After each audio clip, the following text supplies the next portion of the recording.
Welcome back to the Justice for Far Brady campaign, and as always it is the interactions from those who are following the campaign very often looks into the detail and the perception of indeed the Irish public obviously, and it gives great insight for us to see how the public perceive what is ongoing at the moment in relation to the attack on all fronts against Aaron in the newspapers, Pat Marry's book, and the farcical court case that has just concluded last week.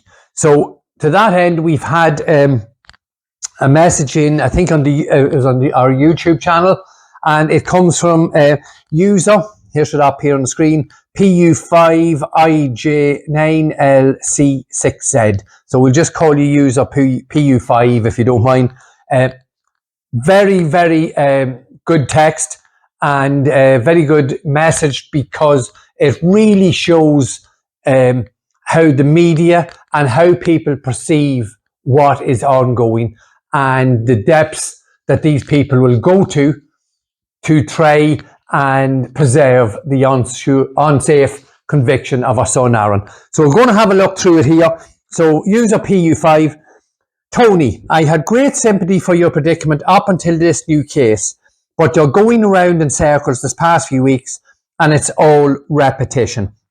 Well, obviously PU5, you're talking about the recent court case in Dublin, and it is something we had to cover and try and highlight and show you, the public, the attempts made by a pathetic and clickbait prosecution to feed a pathetic and clickbait media. I have no doubt, only for the presence of the Justice for Far Brady campaign, there would have been far more headlines in the gutter press in relation to that court case. We're down for 5 weeks, and as I know what you've said here, I'm going round in circles and it's all repetition. But yet, very, very importantly here, you're not questioning anything we said. The premise and the base for what we said in relation to the court case was that there was no victim, there was actually no crime, and it was a showcase trial, it was a farce, and it was staged as a theatrical production for nothing other than to besmirch and blacken the Justice for Far Brady campaign and indeed Aaron himself. So I do apologise if it was repetitious, but I was there every day. We had to highlight what was ongoing in the courtroom. And I think if you go through the videos, I could have done more lives, but I think if you go through all the live videos, I hope we highlighted what Lokenstein was attempting to do. And most importantly, and we will be coming back to this, and it'll link in with the book, and it'll link in with Roland Flynn's intimidation by Garda Síochána in New York, which we have on video, which we have released. So it will all tie in, and as always, the narrative from the Justice for Far Brady campaign will flow through and be consistent, unlike that narrative that is being pursued and put forward by the DPP and Garda Síochána and the mainstream media. I apologise for the repetition, but I do highlight that you haven't mentioned that there was any issues with that repetition. Anything we said was true. The next part, you're standing up saying poor Dean Byrne. It's not doing you any good at all, considering what he did do to an innocent young family down the country. So as far as standing up for poor Dean Byrne, I sat for days and days and days in the courtroom. Dean Byrne was sitting in the dock, and Dean Byrne's name was never even mentioned. He was used as a scapegoat. He was nothing more than a tool for the DPP and the Irish state to stage this theatrical, farcical trial. Now, in respect of what Dean Byrne done previously, his crime, and I promise I have never looked at what Dean Byrne done previously or why Dean Byrne was in prison. And the reason for that is, and I do believe someone else has asked this question, was Dean Byrne involved in the more than robbery at Lordship Credit Union? Dean Byrne had no involvement whatsoever. Dean Byrne, I think, may very well have been in prison at the time of the more than robbery at Lordship Credit Union, but the crimes Dean Byrne is in prison for had absolutely nothing to do. They're universes apart from what happened at Lordship Credit Union. So there's absolutely no connection whatsoever. Absolutely none. And again, as you've mentioned there, and I think other people have asked, is Dean Byrne, was he a suspect or was he whatever in the more than robbery at Lordship Credit Union? Absolutely not. Now, you go on here to say, considering what he did do to an innocent young family down the country. Now, I'm not sure what the crime was, but he's done something to a family according to what you're saying here. And I think this is a very good time to highlight, again, as I say, the Justice Far Brady campaign continues to flow as truth would. So we have published all the evidence, all the text messages between Dean Byrne's phone and the two men on the outside of Mountjoy Prison. And we have shown quite clearly that there was no aggression, no fear, no coercion, no collusion, no bribery pushed towards Daniel Cahill whatsoever. None. Now, what you're saying here is considered if Dean Byrne has done something and it's aggressive or whatever. And I think we have to be realistic. Even on, let's say, the average person, if they're going to intimidate someone or apply force or fear to someone, they use a certain language. Now, you have seen the 50 texts between Dean Byrne and A, the person on the outside. You've seen the transcripts of the voice clips between Dean Byrne and S, and you have seen that it wasn't Dean Byrne or anything to do with Aaron Brady that brought forward the opportunity of harm or pressure being put on Daniel Cahill or any of his family.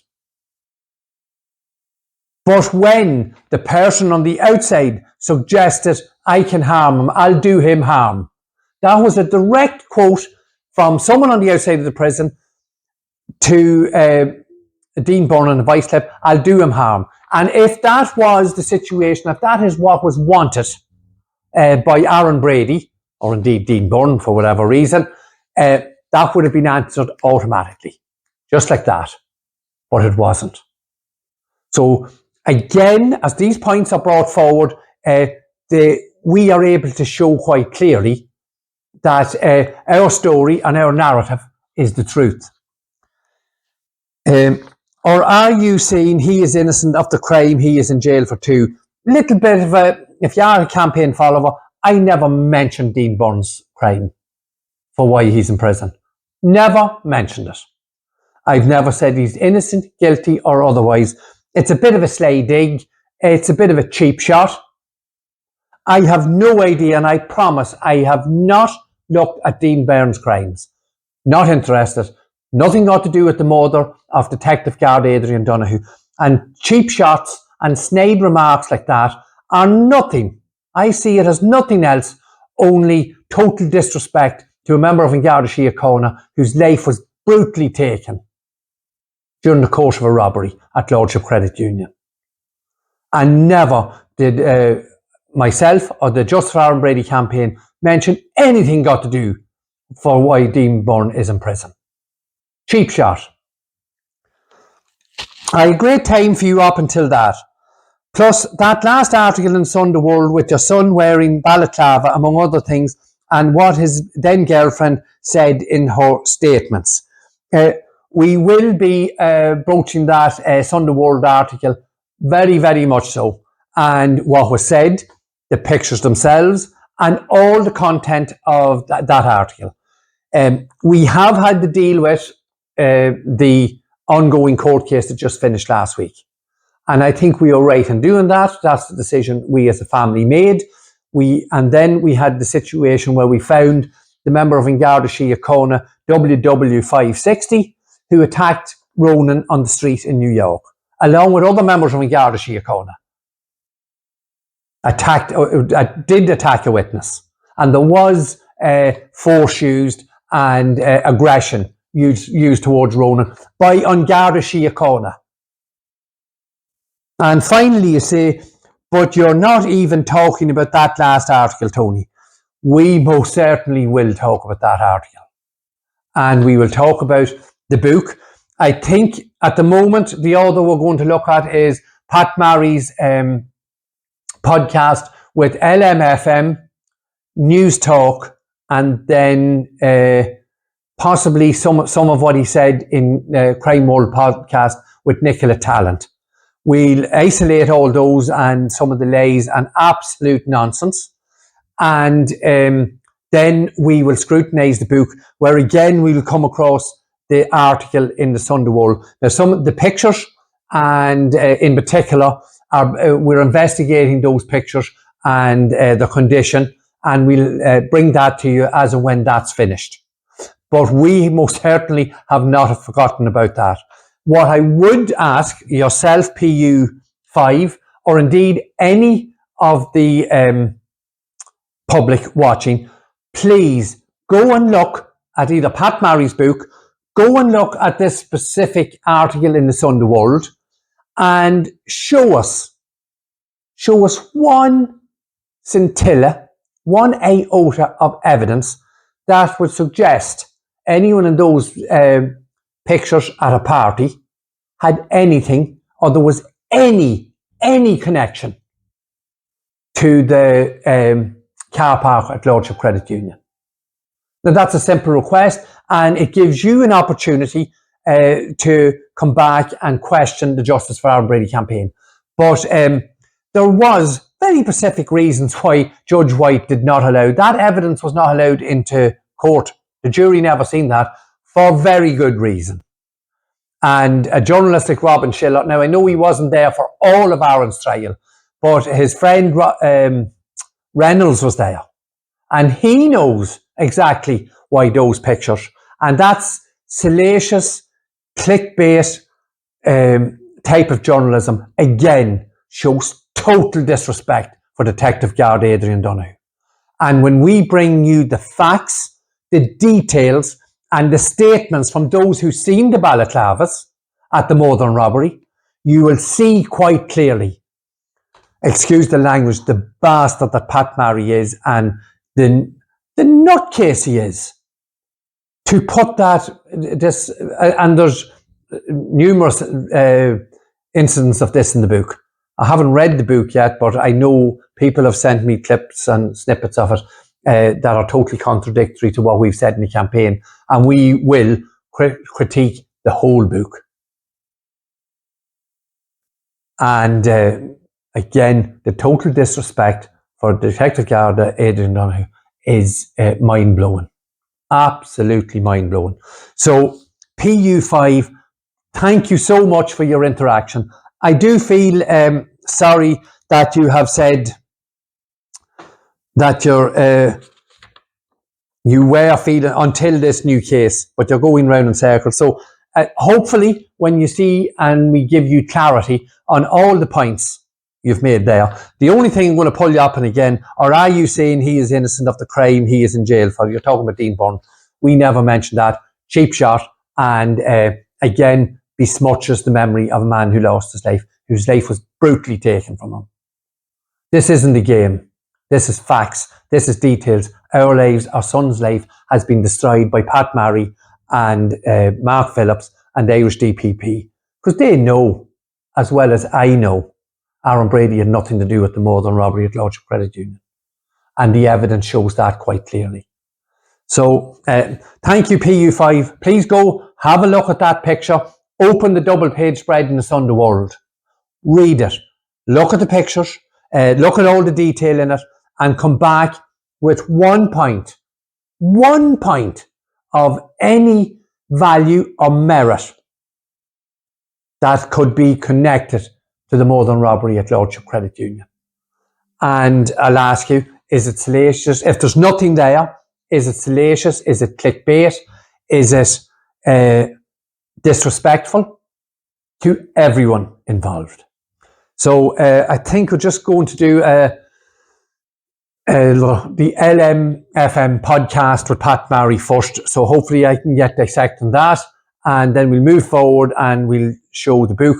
We have a lot of work to do also with Ronan's attack by An Garda Síochána, which links in with Mark Phillips's soliloquy in the court on the 15th of April, where he told a tissue of lies and purged himself once again. And we have a lot of work to do to bring that all to you, and we will in the coming days and the coming weeks. So thank you very much, PU5. Please get back to us if you're unhappy with anything we've said, and we will try and answer any of your queries. And anyone else, please come forward, keep sending in the questions, and we will answer as best as we can. Thank you very much, and we'll see you all again in the next video. Thank you.